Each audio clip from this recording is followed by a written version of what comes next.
Maple Street had always been the quietest lane in Greenfield Township. A row of identical white-painted houses, carefully trimmed hedges, and the ever-watchful eyes of the Homeowners Association, HOA. No one dared break the HOA's strict rules. No pets without approval, no garden gnomes, no loud music after 8 p.m. Everything was neat, perfect, predictable, until the Holloways moved in. It was early spring when the old Vickers house, abandoned for 2 years, suddenly came alive. A black SUV pulled into the driveway. Boxes, furniture, and shadowy figures hurried through the door. Marian Jensen, head of the HOA, noticed the unusual activity from her window. She grabbed her HOA inspection clipboard and rushed to welcome them, or rather, to check them. The man who opened the door was tall, pale, and smelled faintly of something metallic. His eyes were light gray, almost colorless. "Hello," Marianne said with her perfect smile. "I'm Marianne from the HOA. Welcome to Maple Street. We do like to keep things orderly here." The man stared at her. "Thank you," he replied softly. "I'm Mr. Holloway. My wife, Evelyn, and our son, Theo, are inside. We're looking forward to fitting in." Something about his pause unsettled Marianne. As she left, she glanced up.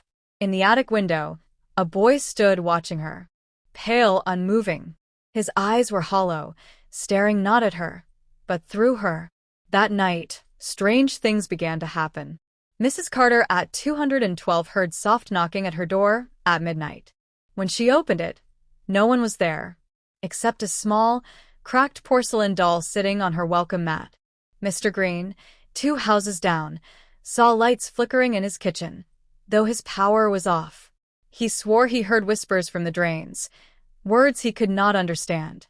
Word spread quickly among the neighbors. "Those Holloways," whispered Mrs. Klein to Marianne, "they give me the creeps." Marianne agreed. But as HOA president, it was her duty to ensure order, even if that meant confronting unsettling new neighbors. A week later, the HOA summoned the Holloways to a mandatory meeting in the community clubhouse. Only Mr. Holloway arrived.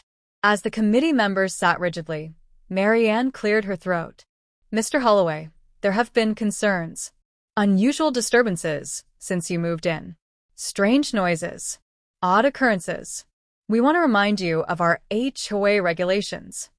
But Mr. Holloway only smiled, a thin, unsettling curve. "Maple Street has its own old rules," he murmured. "Older than your association. My family simply remembers them." A chill crept through the room. "Sir, we expect compliance," Marianne said firmly. "No exceptions." Mr. Holloway leaned forward. His voice dropped to a whisper only she could hear. "You can regulate fences, paint colors, but you cannot command what's buried beneath this street." Marianne blinked. "Buried? What are you talking about?" But he stood, nodded politely to the stunned committee, and left without another word. The very next evening, the lights in every house on Maple Street flickered at once. Car alarms went off. Pets howled and barked. Faucets ran red with what looked like rust, thick and foul-smelling. And Theo, the Holloway's boy, was seen again. Neighbors swore they saw him standing barefoot on their lawns at 3 a.m., motionless, watching their homes. Mrs. Carter tried to confront him, but when she stepped outside, he was gone. Only wet footprints remained, leading away into the darkness. Fear gripped Maple Street.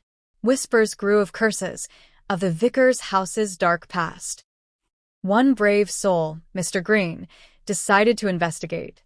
He waited until dusk, slipped into his backyard, and crept toward the Holloway's property. As he approached the fence, he heard low voices. He peered through a crack and froze. In the Holloway's backyard, under the dim light of a crescent moon, stood Evelyn Holloway and Theo. They were digging deep. Beside them was something wrapped in canvas, the shape long and human. Mr. Green gasped.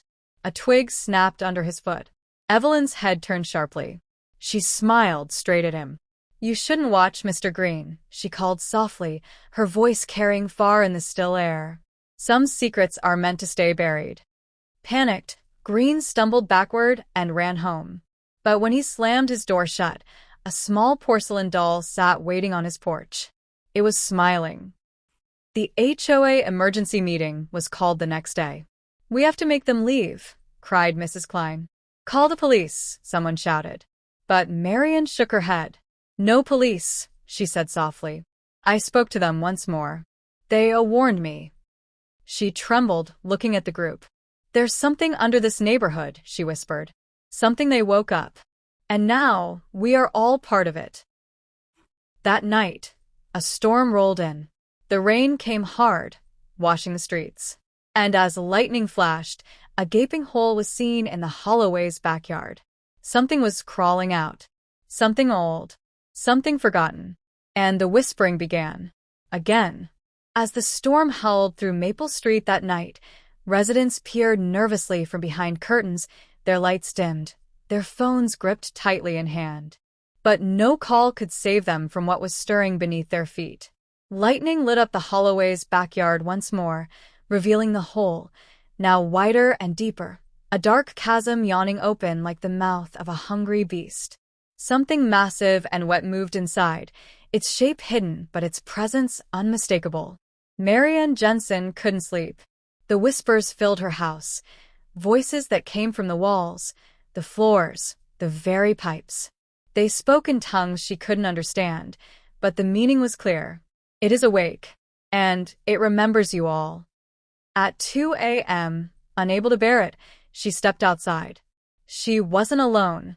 Every homeowner on Maple Street stood silently in the rain, barefoot and dressed in nightclothes, as if pulled by invisible strings toward the Holloway's yard. And there they stood, the Holloways. Mr. Holloway raised his pale hand. "It's time you all see the truth," he whispered. The earth trembled. From the pit crawled them, twisted, skeletal shapes with hollow eye sockets and gaping mouths. Old, long-dead things that smelled of soil and rot. Their arms reached up, grasping blindly. But they were no strangers. "Look closely," Mr. Holloway urged. And as the lightning flashed again, the neighbors gasped in horror. The figures climbing from the pit wore the familiar faces of the past, those who had once lived on Maple Street. The missing, the forgotten. The Vickers family who vanished without trace. Old Mr. Douglas who moved away in 1983. Even children who disappeared decades before. They weren't gone. They were here, beneath, waiting. These souls were buried under this neighborhood, Evelyn Holloway said softly. Their peace was broken by your HOA. Your rules. Your fences. Your digging. And now they want what was stolen. Their place in this street. The creatures shuffled forward. Panic spread like wildfire. Mrs. Carter screamed and ran, only to find herself circled by the things from the pit. They did not touch her. Instead, they whispered her name, over and over. Softly. Kindly. As if calling her home.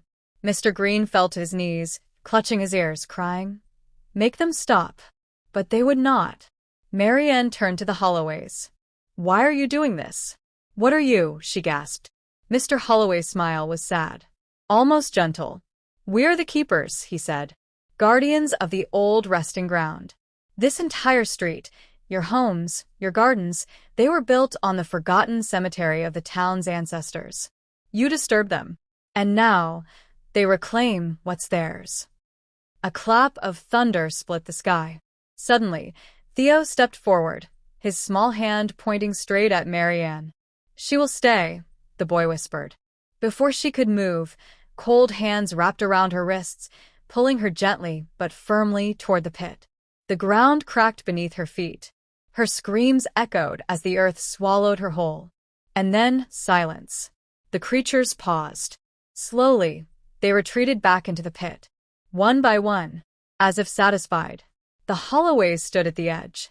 "Your debt is paid for now," Mr. Holloway said to the terrified crowd. "But remember, disturb the dead again and they will rise once more." With that, the Holloways turned and walked into their house, the door closing softly behind them. The pit in the yard sealed itself, as if it had never been there. The rain stopped. The wind died. And Maple Street was quiet again. Forever changed. Epilogue. Weeks passed. The HOA dissolved. The rules forgotten. No one dared enforce order on Maple Street anymore. But sometimes, late at night, neighbors swore they could hear footsteps in their attics, or soft knocking at the door, or whispers in the drains.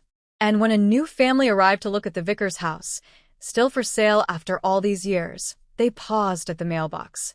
A small porcelain doll sat smiling on top, waiting